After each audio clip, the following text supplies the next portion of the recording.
We're going to take the North and never give it back. So that's a good pick. You get the corner. I got to go bold, right? I got to go bold for this. Yeah, she's got some nice long Welcome hair. back to the Unbearable Sports Podcast. I'm your host, Brad Barron. Make sure to like and subscribe if you're out there on YouTube. And also rate the show 5 stars everywhere that you get your podcast. What is going on, everybody? Hope you are all doing well. And also, this is my second attempt to go live, so I'm hoping to see everybody out there in the chat now, because I was going live, or what I thought was going live, for about 15 minutes or so, 15 or 20 minutes or so, and then I started to see the chat saying, Brad, you're not actually live. So we are actually live. We're actually out here, so let's keep on going, and let's see. Can't see you. Oh, crap. We will see. We will just keep this going. I think that YouTube is playing some mind games on me. They don't. Yeah, exactly. I'm filming from Wisconsin. They don't want us to talk about the Bears. That's what's going on. But let's keep on going with this, and let's talk about what is going on right now. We have the draft guide out. So the draft guide is officially out, and make sure to download it down below in the comments. So you can download the draft guide. Make sure that is it is absolutely free, so you can use it right away. Guys, let's talk a little bit about the draft. So how do we feel out there? I see a lot of B's rating with the Colston Loveland pick, and I know it really wasn't what a lot of us thought. And it was a crazy beginning of the draft, everything like that. But yeah, it was something that we were thinking maybe would happen, and it ends up happening. Colston Loveland going to the Chicago Bears.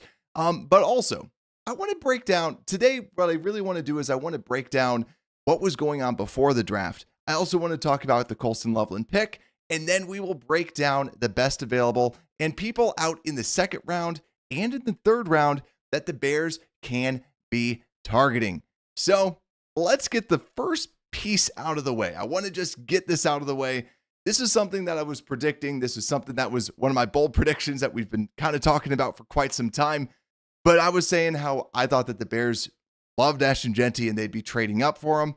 And that actually was very, very true, that Ryan Poles was calling like crazy. By multiple sources, Bears were trying to trade up to get Ashton Jeanty. But what they saw was the Jags move up to the Browns. And then after that happened, everything kind of stopped working because the Patriots didn't want to trade back.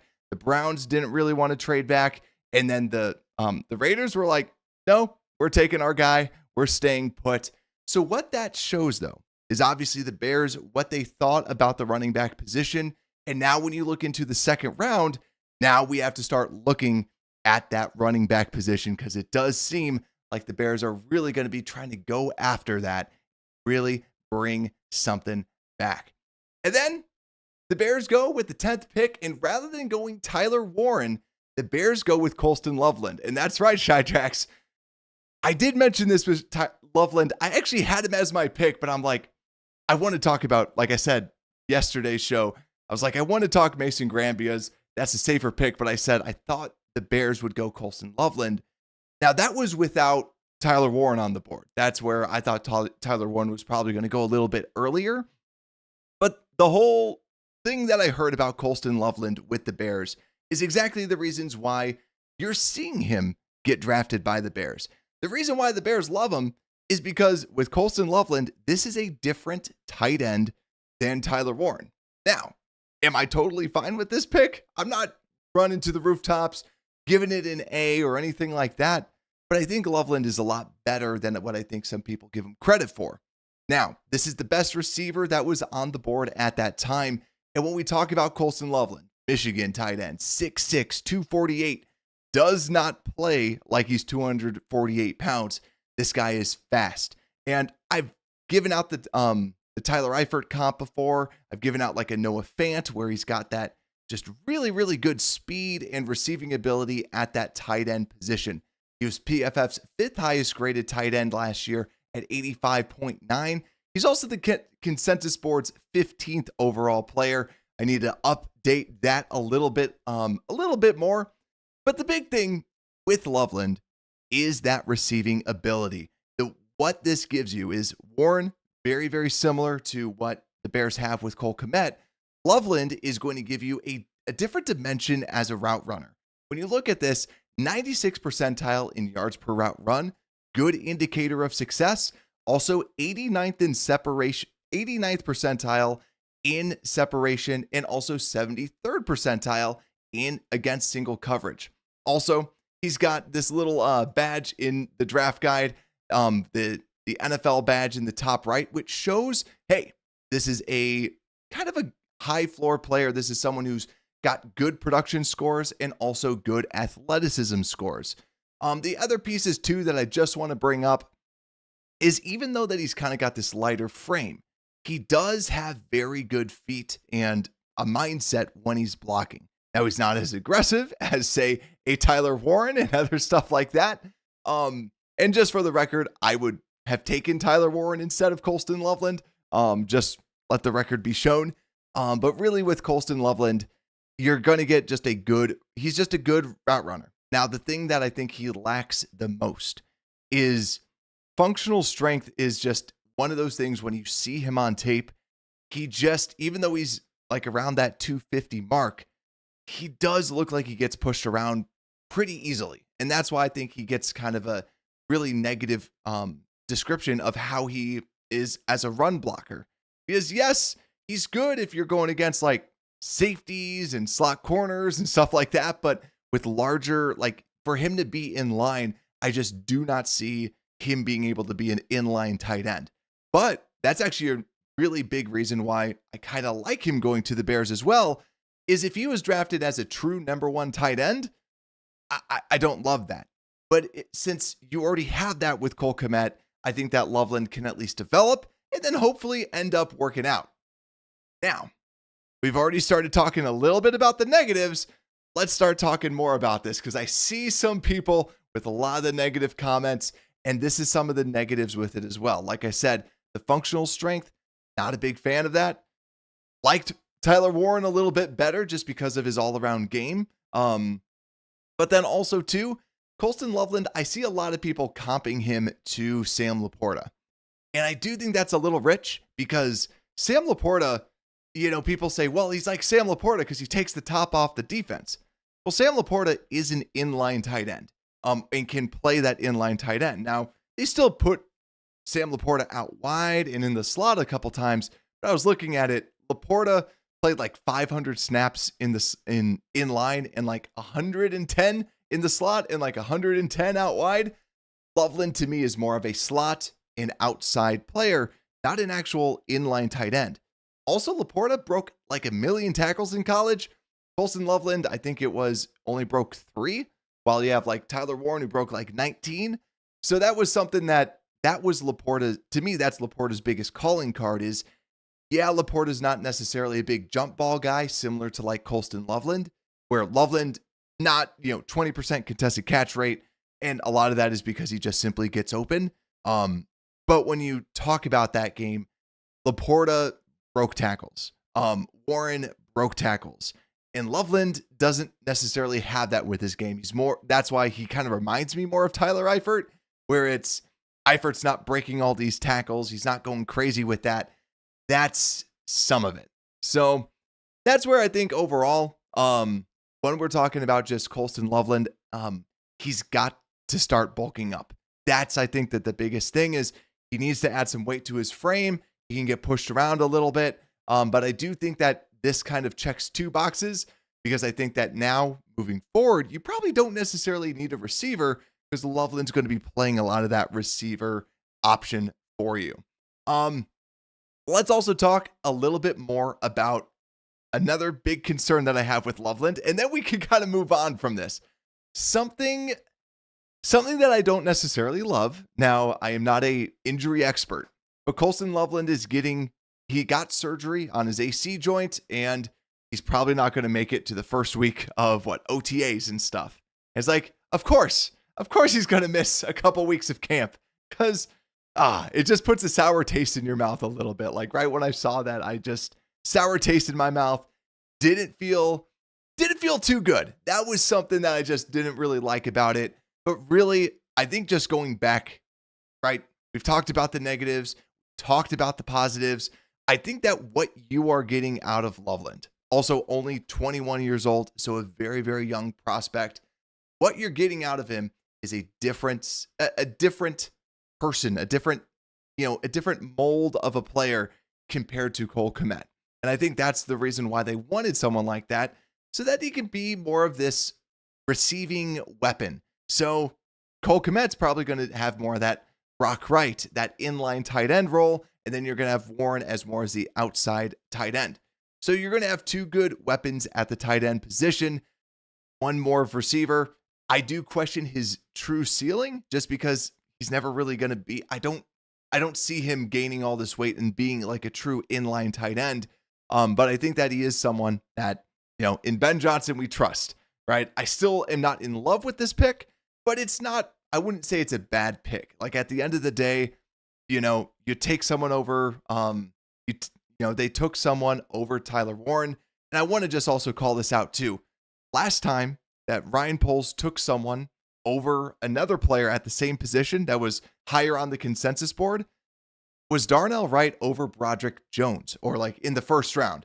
It was Darnell Wright over Broderick Jones, where Broderick Jones was seen as, this is the guy you should take at that spot. He's the better tackle.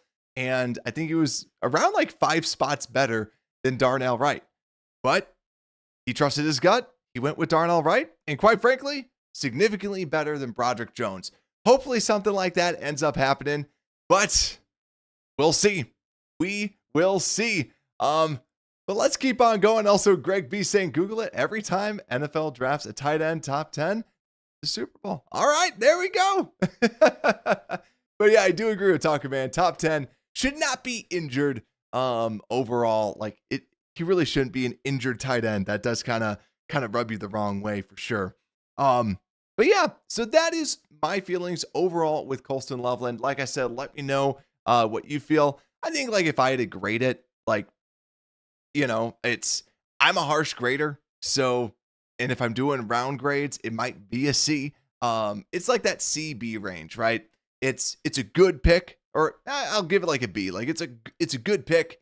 Don't necessarily like love it by any means, but yeah, there's definitely some questions about that functional strength. He needs to bulk up, and just the injury that he just sustained. So now let's talk a little bit more. And actually, Oracle, you totally brought something up that I don't think I mentioned, is that a big benefit over like a Tyler Warren with Colston Loveland as well is Colston Loveland was the number 1 tight end coming out last year. Like people were expecting him to be the number 1 tight end in this class, and still had a very, very good season, very productive season. And so, yeah, you have a larger sample size. That's why really with Colston Loveland, it does, even though that he wasn't Tyler Warren, it still feels like a safe pick. Like he still feels like he's going to be a good tight end in this league. And also Shy Drax, 90 watching. Yeah, everyone, make sure to hit that like button. Also, Chris saying, what's up? Love the draft pick. Love that as well. What is good, everybody? Let's now go into the best available. Let's talk about some of the surprising players that actually dropped out of the first round. Some we called. I was so close to Josh Simmons dropping in the second. I was 1 pick off, but I was right that he was going to drop. I just was expecting him to be more so in the second round. I was right with the Josh Connerly going above him as well. But let's talk about some of the surprising people that dropped into the second round. Mike Green. We talked about this guy ad nauseum. He is my favorite defensive end, or my second favorite defensive end next to Abdul Carter. I think that is just literally Abdul Carter, Mike Green, and then it's like everybody else. We talked about his off the field issues with sexual assault allegations and everything like that. With him dropping out of the first round, I think that's all you need to know about what the league thinks, right? I think that's all you got to know. You put on the tape, this guy is absolutely insane. But there's you got these sexual assault allegations, so that's not good. So that's the reason why you see him drop out of the first round. And now we just see like who wants to take him on? Now I'm curious to see what kind of came up. Like, what are the teams talking about with them?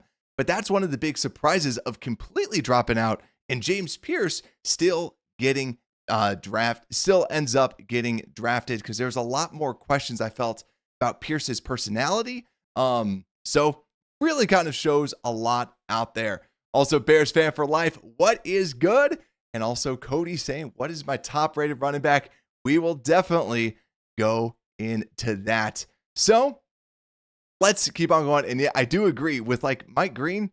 Yeah, I don't really think that the Bears would necessarily draft him, because as soon as they hear those character concerns, unless they really do think the dude's innocent or something, right?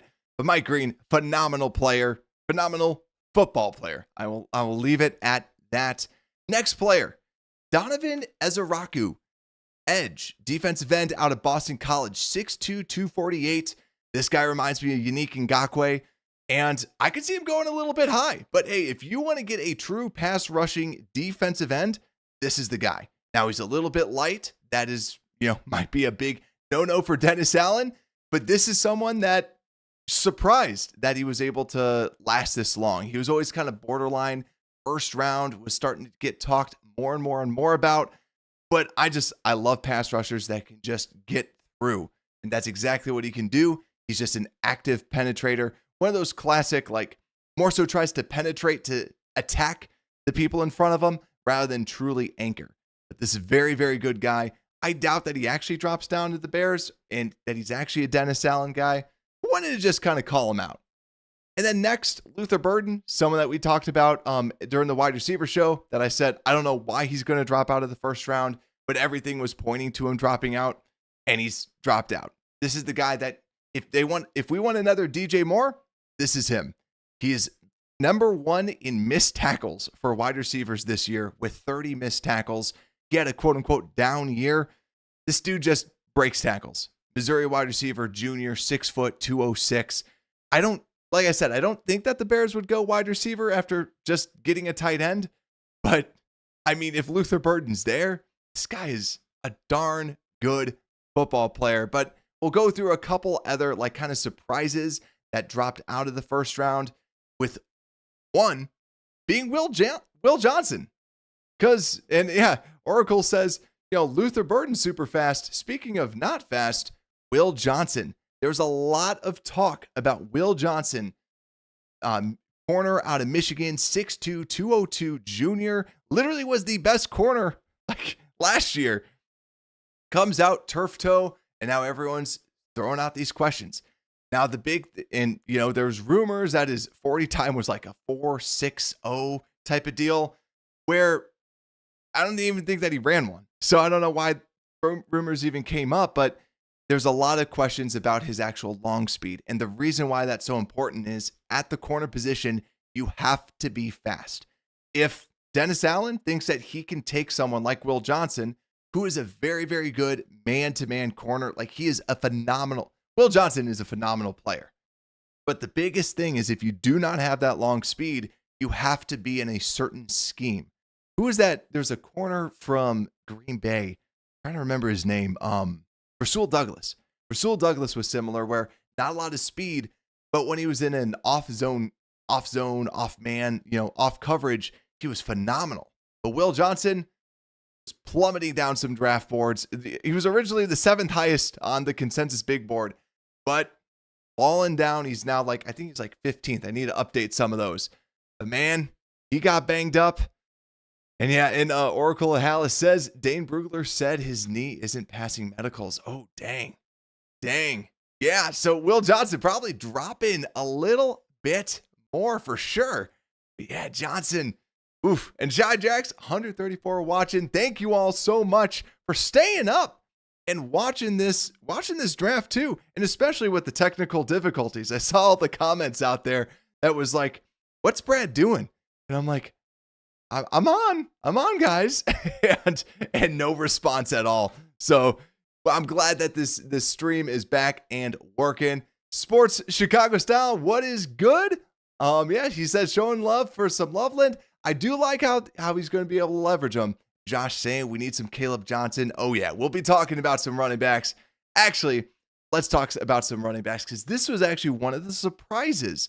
He was Travion Henderson, Ohio State running back, was projected to go in the second for the longest of times.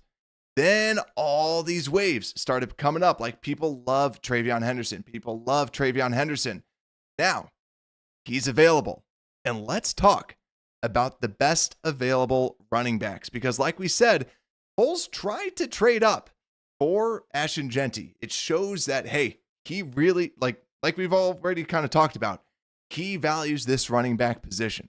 So if you're looking at the best running backs that are still available, Travion Henderson, he's the consensus number 37 running back, player, number 37 player overall. And right now, he's the best person that's available when it comes down to running backs. And quite frankly, I like him. I'm warming up to him. For those that know Johnny PayPal, who is my former co-host, he loves Travion Henderson. I like him. I'm warming up to him a little bit more just because of the long speed. I think he gives you a different dimension. But I also really like Caleb Johnson, who's the consensus number 59 overall player. I like some of those. If the Bears draft them, I would like Henderson a little bit more. If they drafted Caleb Johnson, I wouldn't mind that as well. Otherwise, I'd like to kind of wait on running backs. You know, you look at the third pick in the draft where you can maybe get a Cam Scatterbo out of Arizona State, right? That's the David Montgomery type where he's just like, will not go down, but he also will not have the top end speed to outrun people just like David Montgomery. Speaking of top speed, you have Dylan Sampson still available, running back out of Tennessee. And then you also have Damian Martinez, the big bruising back out of Miami that you can get down there in the third. And one of my favorites, RJ Harvey. That is your Ashton Jeanty light. So if they like the profile of Ashton Jeanty, you can get RJ Harvey a little bit farther down and potentially nab some of those guys. Also, too, when we talk about the top players that are available, keep in mind not just who the Bears wanted to take, right? Because with some of these draft picks, maybe like a Luther Burden, someone ends up really liking because from the wide receiver position, I don't like a lot of these second round wideouts. So, or actually I like Jaden Higgins, but I don't necessarily like anybody really outside of that. So if somebody feels like, hey, Jaden Higgins goes at pick 36, right? You better believe people are going, hey, Luther Burden's there. I need one of these wide receivers. I want one of these wide receivers. Bears, can we trade back? Can we accumulate some picks? So that could be even the play that the Bears try to do, is try to get more of those day 3 later round picks. But let's see what's out there. Like I said, when it comes down to the running backs, my mentality is Travion Henderson is the best that's available right now. Then next, I think that I have Caleb Johnson as my next running back over a Quinshad Judkins. I just like with Judkins, he's very, very athletic, and I like the way that he plays, how he kind of smacks people. But I don't know. To me, Caleb Johnson is he's such a smooth player. Like, he's just a very smooth, reliable player. He's a safe player. Like I said, Jordan Howard-esque. But yeah, Travion Henderson is just the other guy that I'd say keep an eye out for him.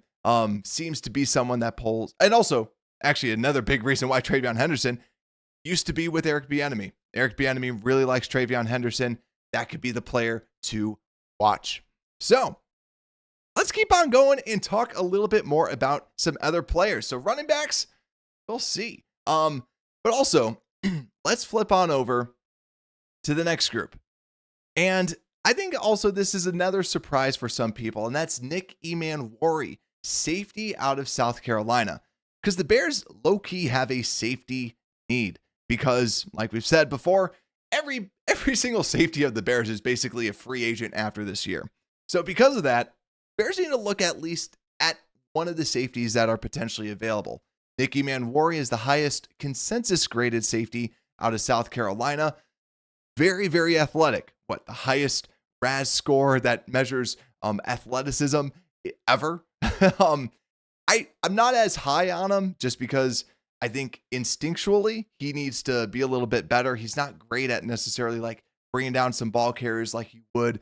Kind of like how Jeremy Chin was in the run game, where Jeremy Chin was this freak athlete and he was very, very aggressive when it came down to the run game. But also, too, I really like Xavier Watts, Kevin Winston Jr. out of Penn State. Kevin Winston Jr. might actually be the best safety out of this group. He's just phenomenal. Like, I absolutely adore Kevin Winston Jr. out of Penn State. This guy he simply plays. He puts the safety in safety. He's just someone who will bring down the ball carry. Here's someone who's going to play in coverage, not going to get a million interceptions, but he's just a good football player. Depending on what they want to go with, right? If they want to get someone who's more of a playmaker, look for Xavier Watts, safety out of Notre Dame. But then next, Andrew Makuba, safety out of Texas. Bears did bring him in on a visit. He's projected to go in kind of that third round range, but someone that, he's lighter. Do the Bears actually want someone lighter? But Watts and Makuba, more the true ball hawks. Winston, more that true reliable person. And then Eman Wari, more that project that you could potentially get. So let's see. Mug saying Jonas Sanker, mad underrated. I like Sanker. I really do like Sanker from from like that box safety type of guy. I think my comp for him was like Kenny Vaccaro, which, hey, they might really, really like that. But let's keep on going. There's even more players that we got to break down that are available in this second round, different strategies that the Bears could be enacting. So let's go into the offensive line, because I see linemen out there with Taco Man. I don't know if you're talking D linemen, offensive linemen. We'll go D linemen next, but offensive linemen. This happens every year. The offensive tackles. If you are athletic enough to play offensive tackle, you go early. This on my screen is the best offensive tackles that are still available. And it has a little asterisk. You can kind of put an asterisk on this as well. There's 4 that are kind of within day 2. And that's Ariante Ursary, the consensus 45th best player, which is offensive tackle out of Minnesota. He is a true offensive tackle. He's, from what I've heard, like from, I believe it was from his offensive line coach, that he's still just a developmental player. But honestly, not bad. He's got some pretty good traits. If you were to go with any sort of tackle, I'd really like him in that second round range. Might go a little bit higher because there's really no other tackles out there. Because now then you go down into the third and you have Wyatt Milam out of West Virginia. Someone I really like, but he kind of projects as that Brady Christensen from Carolina, where good player, very solid, but probably going to be more of a guard. And then you have your true tackles with Ozzie Trapillo, which is he's out of Boston College. I like him. He's got the size, the measurements. Kind of reminds me of Matt Goncaves out of Pittsburgh last season, where good tackle, gives you all the measurements, but maybe not somebody that ends up being a superstar or anything like that. And then Anthony Belton out of NC State is a tackle that's just a giant beast that just smashes people, but he's slow. So do I think that the Bears go with a tackle? No, not really. Ariante Ursary is someone that I think that they would probably go with. But I think you're really kind of asking yourselves, like with a lot of these players, who do you think has the highest upside? And I think if I'm looking at this, I think that the Bears would go Ursary in the second if they really want to get a tackle. Otherwise, I like Trapillo in the third. And I agree with Squeegee. Yeah. Like, I think that he's got kind of a good ceiling because he's got the good foundation to his overall game as an offensive tackle. But not a lot of offensive tackles. They all win in the first. That's why, I think low key, I don't know what would have happened if the Bears had Kelvin Banks Jr. on the board at number 10. They might have actually gone with him just because you kind of knew that this run on tackles was going to happen at some point. So as we're going through this, then we'll kind of break down what I kind of think the best strategy might be with these different rounds. Let's keep on going into this because that's kind of the offense, right? Offensive line, and we even talked a little safeties. Let's talk D tackles. Carter is right there with me. Let's list these best D tackles that are out there. And there's some pretty darn good D tackles. The D line is very deep in day 2. So look for the Bears to go there for sure. And this is where they're going to start hitting. And I agree with Oracle. Like, this is where the Bears can hit that defense. So what we got is Darius Alexander, which I heard that there was speculation he was going to go in the first just because people like him so much. Darius Alexander, because Tyleek got someone that we really wanted as like a run stuffer. He ends up going early to the Lions. But Darius Alexander, D tackle out of Toledo, this dude is just good. Like the best way to put it, just a very good D tackle. TJ Sanders, I like him, but I do get nervous. Like he does give you, he's the D tackle out of South Carolina. He's very, very bull rushy. He just attacks with the bull rush a lot. Not a lot of nuance to his game, but man, is he explosive. So if they think that they can teach him a little bit better, then perfect. But he's one of those more raw prospects. And then we start getting into the third round. And this is kind of my feeling, with D tackles. If Darius Alexander's there, I like him, right? I think that gives you a good D tackle. But don't sleep on D tackle in the third, because some of the people more projected out in the third round, Alfred Collins, the consensus 63rd D tackle out there from Texas. But man, this guy is big. This guy is strong. This guy is huge. But when you get into the third, you start looking at Shamar Turner, who out at A&M, very quick, very fast. Omar Norman Lott, who might even be a steal at the D tackle spot. Very limited snaps, but just crazy, crazy production. And then you get into the big boys that know how to run defend. Josh Farmer, Ty Robinson.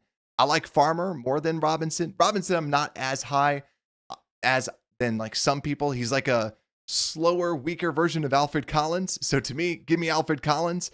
But CJ West out of Indiana, grew up in Chicago. Big Chicago Bears fan. Would love to be drafted by the Bears. Look for that as well, because CJ West, just a quick dude, fun to watch, penetrative. He would be a perfect opportunity, like if you're trading back a little bit more from that one of the second round picks, or even from like 71. I'd like CJ West out of Indiana, but like I said, some pretty good D tackles out there. Do they go on a little bit of a run? You just have to look out for that. So I don't think D tackle is like an absolute you have to, because I think that the entire roster is pretty well set. I think that the Bears can continue to try and go best player available. I think I love that approach. You kind of have a nice solidified roster. Don't feel like you're rushing into anybody out there. So let's keep on going out there and let's talk some defensive ends. But let me just see a little bit of pieces out there. We got some Oracle saying that he likes Alexander. Proven. And then Joe saying, Brad, do you think all the Bears picks will be just role players instead of game-changing blue chippers? I question Loveland's ceiling, but I do think that he's going to be a weapon, right? I think that he's going to be, I hate saying chess piece, even though that I think that's in my that's in my thumbnail. I hate making thumbnails and I hate doing the titles on YouTube. It's always, you kind of have to go clickbaity just because of the nature of Bears podcasting out there. But yeah, I think that he is just going to be more of a weapon, if anything. But now, since you're going deep, I just like, honestly, I think that they're in a great spot to just go best player available. And yeah, because like I don't really want them to do some reaches. Nigel asking, Brad, where do you think Scatterbo will go? I think he's a third rounder. I just, the thing that I get nervous about is I think some people might be really scared of his long speed. Because he's very, very slow from that. But I guarantee you there's probably some team out there that just sees his grit and grind and just goes, that guy, right? The Patriots, right? He's a total Patriots running back. I don't mean that, but it's the grit, the grind, not the other way of Patriots like Danny Amendola and stuff. Yeah, Mug saying hoping Harmon was going to drop. Yeah. I was hearing that a lot of people really liked Harmon. So, yeah, but let's keep on going with some more of these guys. We have our defensive ends that we got to cover. We already talked about Mike Green. We talked about Ezeraku, but now Nick Scorton, someone that we do like. I like him. I think that Nick Scorton, just a good defensive end from Texas A&M. Like we said, with any of those Texas A&M players, why don't you have sacks? Why aren't you good at that, right? But as we continue to go down, Nick Scorton is the consensus number 41 player overall. But as we continue going down, this is where it's pick your flavor of defensive end. And if the Bears can trade back, I kind of like that.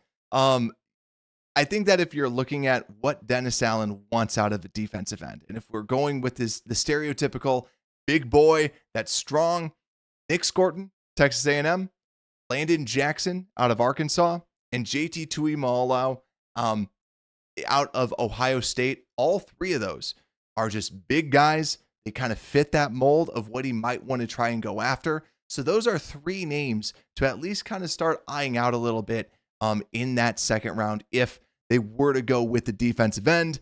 I think if Ursery's there, they'll probably go with that. But those are some of the people I think they're going to be eyeing up.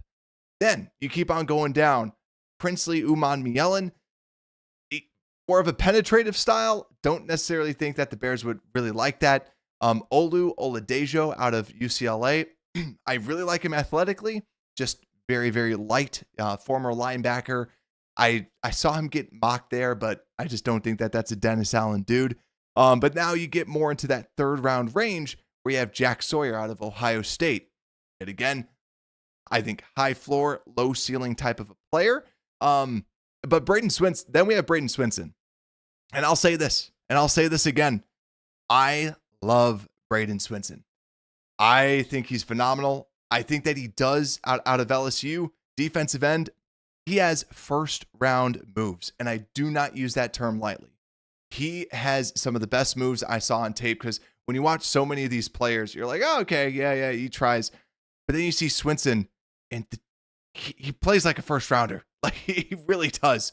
My biggest question, like why he's not a first rounder, is kind of similar to Loveland. I think he needs to bulk up a little bit. I think that's kind of the big piece. He's like, you look at his body, as weird as that sounds, you look at his body and it's not to the NFL level, right? He needs to hit the weight room a little bit more, get a little bit bulkier, but like he already has the moves. And I think that if he adds weight, he's still going to have some pretty good speed. So that's someone I really like. And then if you keep going down in that third round, Jordan Birch out of Oregon, and also Josiah Stewart out of Michigan, the smaller, undersized rusher that he can be disruptive. There's always one of those guys. I think that Josiah Stewart, though, is someone to at least take a flyer on, because, man, he just goes crazy. But I see a lot of love for Birch out there, out in the comments. Birch is also someone to keep an eye out for, kind of fits that Dennis Allen mold. He is a large, strong guy. Now, even though he's big and he's strong and everything like that, not great against run defense. But man, Birch, he's got the beef. You just have to probably ask him, like in an interview, like, hey, why weren't you as good as you could have been against that run?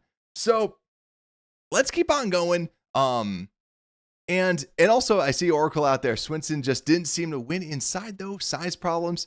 I do agree with that. He was more of I'll beat you on the outside. And that's where it's like, you got to hit the weight room, eat some of that, like eat some PB&Js at night. Like you hear people doing. He's got to bulk up like that.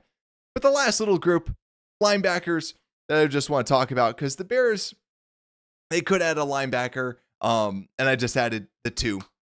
There's one in the second round, one in the third round. Carson Schweschinger out of UCLA reminds me of Leighton Vander Esch a little bit, where one great season at UCLA, very good coverage guy. And he's got very good instincts. It's just the 1 year, like very good coverage instincts. Don't necessarily love his run defense. Kind of can be a little bit out of position, but I think that he's an incredible player.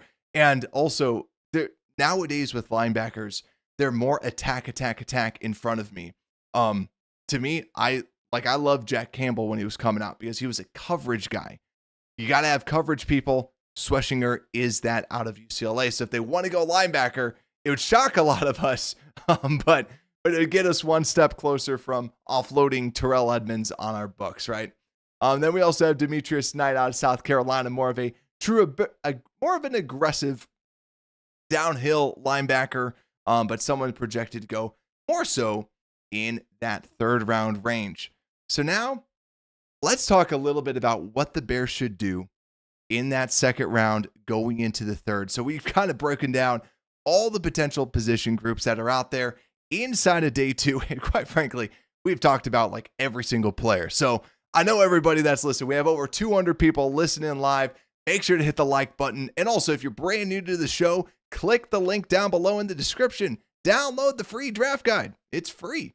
And it's got hundreds something different player profiles all for you. If you want to donate and buy me a beer, feel free to. I do this just for fun. I love the Bears. So, and I love the draft.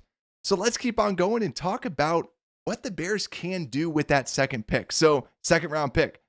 So like I said, my feeling, or what I would do is it's such a cop out, but I would take best player available. All the different players that we've been talking about, right? If Travion Henderson drops to you, get him, right? I think the Bears are in a spot because a lot of your starters are just so darn good. You can then get someone like that. So I think step one is Travion Henderson available? If so, go after him. Otherwise, I love the idea of potentially trading down. I think that is a very good strategy for what the Bears have, especially since you have two picks right next to each other. Can you get another second rounder next year? And then now you have an extra piece of draft capital the following season. Because now, since the whole first pick overall has kind of ran dry, I want to get some more of those picks down the road. But as we continue to go through this, safeties, I really am starting to like the idea of at least getting a safety, but this, I think, also goes into the whole idea of trading back and trading slightly farther down and then getting a Kevin Winston, getting an Xavier Watts. I think that those players at Watts and Winston, especially, I'm leaving Aman Wari out, even though that, you can still have a year to kind of develop them. Just Watts and Winston to me are just kind of, they're pros. They're absolute pros. You can kind of go toss them in at that safety position. I'm eyeing up those. Offensive line, if Ursery's there, I think that's then the pick. Otherwise, I'm kind of out on some of the offensive tackles. Just because I think that there's other spots and other places. And if you're bringing in another third round offensive tackle like Ozzie, then you're kind of just like, I just don't like the mediocrity in it. The best offensive tackles are first rounders. So as soon as you get past that, it gets difficult. Ursery at least gives you some sort of like, this guy is a beast. This guy can run. So he could potentially be the guy, like actually be the guy that you want to be a starter. So that's why I kind of went, why I'm not super, super high on the tackles. But like we were saying before, I think D tackles, you can kind of wait a little bit, just find someone a little bit later on, unless Darius Alexander's there, and then edge, try and get one of those. So I think if I had to guess, if I had to guess, right? See what edges are available, right? If the Bears look at Mike Green and they say everything's clear, then yeah, go up, jump up, do something like that and get them. But yeah, like we said, outside of the first round, not a good look as to what the NFL thinks about Mike Green. But yeah, there's going to be a defensive end that's available to you. We'll see if Travion Henderson's not there. I would just wait on running back. Honestly, I just really would just hold off. And then safety. Yeah, one of these safeties, man, there's just a lot. Like, and I think that's the hardest part about, not necessarily running a mock draft simulator right now with some of these things. But yeah, it's just, I like what Oracle said. Offensive line, it's just simply projects. It's projects other than Ursery. It really is. And even Ursery, like, he still has a lot of room to grow. But that's just how the offensive line is. That's why they go in the first round like crazy. But really, all they got to know, there's a lot of great players there. We've talked about all of them and so many different ones. Also, everyone out there in the poll, we have over 184 different Bears fans voting in on this. 48% saying B, 26% saying A, 17% saying C, and 9% saying D or F. I will end the poll. It is almost 12 o'clock, almost midnight. You Bears fans are watching me go through so many different players out there. I appreciate this so much. Make sure to like and subscribe, though, if you're watching. It helps out the channel tremendously. And also, make sure to hit the notification bell, download the draft guide. I will not be going live during the draft tomorrow. I actually have a daddy-daughter dance during the draft, so I am totally like any dad that I talk to. If they ask if I am like a NFL fan, I will be like, no, like, don't tell me what's going on with the draft. I'm going to try and keep my ears closed, enjoy the daddy-daughter dance and do that, and then come back and just try to kind of fly through some of the draft picks. 'Cause, man, I love draft season, but it should be good. But yeah, love to everybody coming out here. Make sure to bear down. And with that, Unbearable Sports Podcast, we are out.